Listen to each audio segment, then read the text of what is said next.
Ուրեմն Նիկոլ Փաշինյանը գետ մեկ փաստ չի կարող բերել, որ դիցուկ Բարգավաճ Հայաստան կուսակցությունը արտաքին օրակարգերով է առաջնորդվում կամ մենք դրսի օրակարգ ենք ներմուծել մեր իրականություն։ Գետ մեկ փաստարկված օրինակ բերել չի կարող։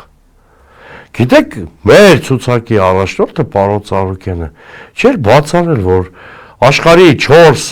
կողմերում, թե Ասիայում, թե Եվրոպայում, թե ամենուր ունի լավ բարեկամներ, որոնց մի մասը գործարար աշխարհի ներկայացուցիչներ են, մյուս մասը պետական իշխանության ներկայացուցիչներ են, բայց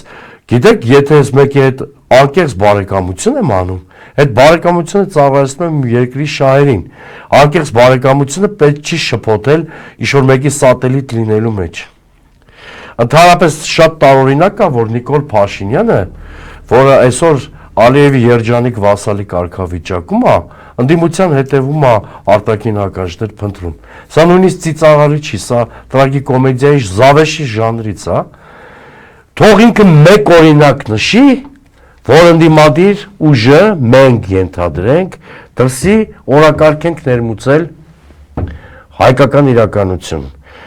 Դրսի ինչ-որ պատվեր ենք կատարել։ Ես փոխարենը հիմա 10-15 օրինակ կարող եմ բերել, թե ինչպես ինքը անվերապահորեն կատարում Ադրբեջանի նախագահի եւ Ադրբեջանի իշխանության մյուս ներկայացուցիչների հանձնարարությունները։ Այսինքն այս գողը առաջինն է գողում գողության մասին, որպեսի թաքցնի իրեն մոտավորապես այս տրամաբանությամբ հայտարարությունը կներեք, բայց սա զավեշտ է։